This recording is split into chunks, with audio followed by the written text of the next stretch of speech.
नमस्कार दोस्तों, एक देश के लिए अगर एक विचारधारा ज्यादा हावी हो जाए तो वो उस देश के लिए कितनी ज्यादा खतरनाक हो जाती है, जो हमें आज ईरान में देखने को मिल रहा है।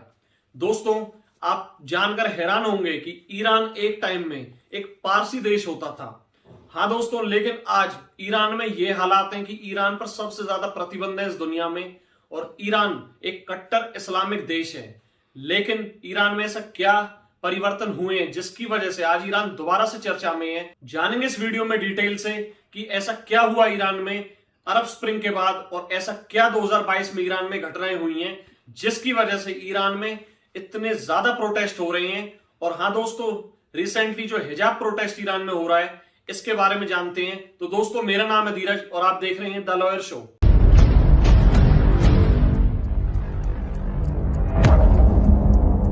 जियोपॉलिटिक्स एक दूसरे से कितनी ज्यादा इंटरकनेक्ट है आप देखोगे। ईरान एक समय में एक पारसी देश होता था। हाँ दोस्तों, ईरान में सबसे ज्यादा पारसी लोग रहते थे, लेकिन इस्लामिक क्रांति आने के बाद ईरान में 1 अप्रैल 1979 में ईरान एक इस्लामिक देश बन गया जिसमें अयातुल्लाह खमेनी उसके सुप्रीम लीडर बने। लेकिन उसके बाद ईरान में धीरे धीरे पारसी जो कम्युनिटी थी वो बिल्कुल हटा दी गई और तब आती है 17 दिसंबर 2010 को अरब स्प्रिंग पूरे मिडल ईस्ट में। उस अरब स्प्रिंग ने पूरे मिडल ईस्ट की नींव हिला के रख दी। इतने ज्यादा प्रोटेस्ट उस मिडल ईस्ट में देखे गए उस अरब स्प्रिंग के दौरान। और अरब स्प्रिंग में सिर्फ एक मांग थी लोगों की कि हमें डेमोक्रेसी चाहिए। अब दोस्तों, बात यह है कि मिडल ईस्ट में डेमोक्रेसी नहीं, वहां पर आज भी कुछ गिने चुने परिवार रूल करती हैं। अब यही दिक्कत ईरान में थी। ईरान में भी डेमोक्रेसी नहीं थी। वहां पर जो राज था, शासन था, वो था एक इस्लामिक शरिया कानून के हिसाब से। अब ईरान एक शिया देश है। अब ईरान में 22 साल की एक लड़की साकिज नाम की जगह से तेहरान जा रही थी। उसने हिजाब नहीं पहना हुआ था। अब ईरान एक इस्लामिक देश है तो वहां पर मोरालिटी पुलिस है।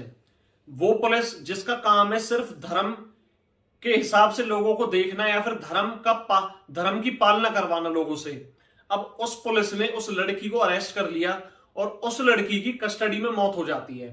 अब जैसे ही इस बात की खबर पूरे देश में फैलती है, उसी समय से पूरे देश में इतने ज्यादा हिंसा फैल जाती है कि ईरान में बहुत बड़े लेवल पर वाइड स्प्रेड प्रोटेस्ट हो रहे हैं। और जितनी भी वहां पर लड़कियां हैं, औरतें हैं, उन्होंने सबने अपना हिजाब उतारकर उसमें आग लगा दी है। अब ईरान जैसे एक इस्लामिक देश के लिए चेतावनी जैसा है कि अगर ईरान में ये औरतें या फिर ये ग्रुप नहीं रुके तो हो सकता है कि ईरान में कोई बड़ा परिवर्तन देखने को मिल जाए।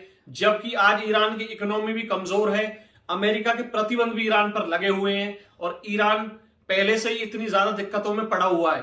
अब इसका इफेक्ट इंडिया जैसे देश पर क्या पड़ सकता है, या फिर इंडिया के साथ जो पाकिस्तान, बांग्लादेश या फिर जितने भी ऐसे कंट्रीज हैं जिनमें की अच्छी खासी मुस्लिम पॉपुलेशन है। अब इंडिया एक डेमोक्रेटिक कंट्री है, लेकिन अगर ऐसे वहां पर कुछ परिवर्तन ईरान में देखने को मिलते हैं, हो सकता है कि उसका कुछ दुष्प्रभाव हमारे इंडिया पर भी पड़े, क्योंकि हमारे यहां भी अच्छी खासी मुस्लिम आबादी रहती है। लेकिन हमारे यहां पर इतनी अच्छी डेमोक्रेसी है कि इसकी वजह से हमारे यहां जो भी मुस्लिम भाई हैं वो बिल्कुल आजादी से रहते हैं, उन्हें कोई कैसी भी दिक्कत या तकलीफ नहीं है। अब इसमें मोटिव यह है कि हमारा जो देश है, कुछ लोग जैसे हमारे देश की बुराई करते हैं, हमें सीखना चाहिए और देखना चाहिए कि ईरान में आज क्या हो रहा है। हम उनको देशों को अच्छा बताते हैं, लेकिन अपने देश की तरफ भी देखो, हमको हमारे देश ने कितनी ज्यादा आजादी, कितनी सहूलियतें दी हैं। अगर आपको ये वीडियो अच्छी लगी हो तो लाइक करें, चैनल को सब्सक्राइब करें और कमेंट में जाकर बताएं कि ईरान में प्रॉब्लम या दिक्कतें जो हो रही हैं उसके लिए कौन जिम्मेदार हो सकता है, एक रेडिकल सोच या फिर वहां के ये सिर्फ एक छोटी मोटी घटना थी जिसे इतना ज्यादा बड़ा बना दिया गया। और अगली वीडियो तक के लिए स्टे ट्यून्ड।